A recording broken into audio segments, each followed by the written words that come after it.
வணக்கம். குமுதா சிவகுமார். மார்கழி மாதங்கிறதுனால ஸ்பெஷலாக இந்த கோலம் எடுத்திருக்கேன். இது எக்ஸ்டெண்ட் பண்ணி போடக்கூடிய கோலம். அதாவது நம்ம இந்த இன்றைக்கி போட போகிற கோலம் 9 புள்ளியில் ஆரம்பிக்கும். அதில் 4 புள்ளியை ஆட் பண்ணி எவ்வளோ பெரிய கோலம் வேணாலும் போடலாம். இதேமாரி கோலம் லெசன் 37 போட்டுட்டு வந்திருக்கோம். அது மொத்தம் 10 கோலம். அது இதேமாரி எக்ஸ்டெண்ட் பண்ணி போடக்கூடிய கோலம் போட்டிருக்கேன். அதேமாரி லெசன் 24 பிரம்மமுடி கோலம், அதாவது ஒரு கோட்டு கோலம், அதுவும் எக்ஸ்டெண்ட் பண்ணுறது தான்.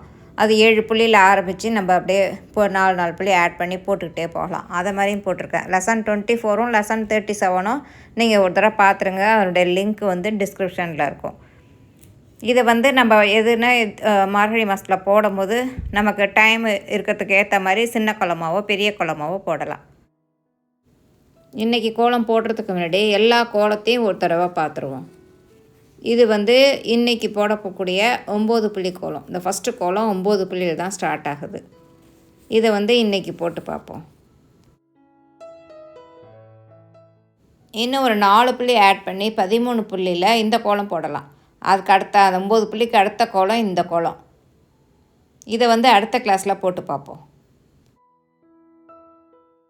இன்னும் ஒரு 4 புள்ளி ஆட் பண்ணி 17 புள்ளியில் இந்த கோலம் போடலாம். இதை பார்த்தாலே உங்களுக்கு தெரியும், இந்த டிசைன் இன்க்ரீஸ் ஆகுது பாருங்கள். ஒவ்வொரு 4 புள்ளிலையும் அந்த டிசைன் இன்க்ரீஸ் ஆகிட்ருக்கும். இதை ஸ்க்ரீன்ஷாட் எடுத்துகிட்டு நீங்கள் போட்டு பாருங்கள். 17 புள்ளியில் இன்னும் ஒரு 4 புள்ளி ஆட் பண்ணி 21 புள்ளியில் இந்த கோலம் போடலாம். இதையும் ஸ்க்ரீன்ஷாட் எடுத்து பொறுமையாக போட்டு பாருங்கள். போட போட ஈஸியாக இருக்கும். இது அடுத்த 4 புள்ளி ஆட் பண்ணி 25 புள்ளியில் போட்டிருக்க கோலம். இது இதை விட இன்னும் 4 புள்ளி ஆட் பண்ணி அடுத்து 29 புள்ளி, அந்த மாதிரி நீங்கள் எவ்வளோ பெரிய கோலம் வேணாலும் போடலாம். அந்த காலத்தில் இந்த கோலத்தை திருவடைச்சான் கோலம்னு சொல்லுவாங்க. ஏன்னா ஒரு ஃபங்க்ஷன்னா எவ்வளோ பெருசு வேணாலும் நம்ம ஈஸியாக போடலாம். ஒரு 9 புள்ளியில் இந்த கோலத்தை கற்றுக்கிட்டோன்னு வச்சுக்கோங்க, நீங்கள் எவ்வளோ பெரிய கோலம் வேணாலும் போட்டுக்கிட்டே போயிட்டுருக்கலாம். போட போட உங்களுக்கு புரிஞ்சிடும், எவ்வளோ ஈஸிங்கிறது உங்களுக்கே தெரியும். இன்றைக்கி கிளாஸில் 9 புள்ளியில் அந்த கோலத்தை எப்படி போடலாம் அப்படிங்கிறத பார்ப்போம். இது 9 புள்ளி 1 நிறுத்திருக்கேன், நேர்புள்ளி. இந்த இடத்துல ஸ்டார்ட் பண்ணுவோம். இப்போ இந்த 2 புள்ளிக்கும் கீழே வச்சுட்டு இந்த கோடை மேலே போட்டு இந்த 3வது புள்ளியில் கொக்கி போடுறோம்.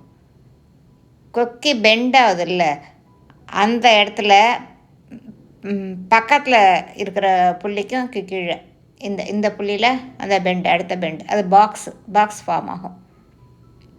இந்த ஸ்ட்ரைட்டாக போய் அந்த இடத்துல வருதுல அந்த 2 புள்ளி, அங்கே முடிச்சு போடுறோம். இங்கே 2ஐயும் சுழிக்க போகிறோம். சுழிச்சிட்டு இந்த முடிச்சிருக்குல்ல, அதுலேயே ஒரு கொக்கி போட்டாலே பாக்ஸ் ஃபார்ம் ஆகும். பெரிய கோலம் போடும் போதெல்லாம் உங்களுக்கு தெரியும், கொக்கி வந்தாலே அடுத்தது பாக்ஸ் தான் வரும். இங்கே முடிச்சு ஒரு கொக்கி போட்டோம்னா அடுத்தது முடிச்சு தான் வரும்.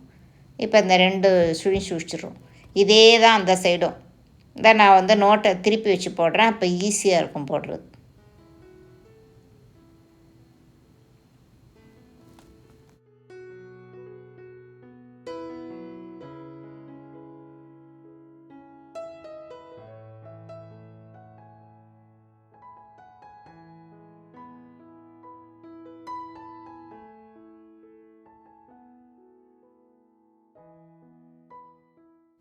இப்போ மீறுற புள்ளியில் இந்த டிசைன் போடுவோம். இதுக்கு பேர் தட்டு. இந்த 9 புள்ளியில் ஒரு தட்டு வரும். இந்த கோலத்தில் இந்த 9 புள்ளியில் இந்த ஒவ்வொரு கார்னர்லேயும் இந்த டிசைன் ஒன்று வரும். நடுவில் ஒரு தட்டு வரும். அதே இது 13 புள்ளியில் போடும்போது இந்த டிசைனும் இன்க்ரீஸ் ஆகும், நடுவில் இருக்கிற தட்டும் இன்க்ரீஸ் ஆகும். அதை அடுத்த கிளாஸில் போடும்போது உங்களுக்கே அது புரியும். அடுத்த கிளாஸில் 13 புள்ளி கோலத்தோடு பார்ப்போம். வணக்கம்.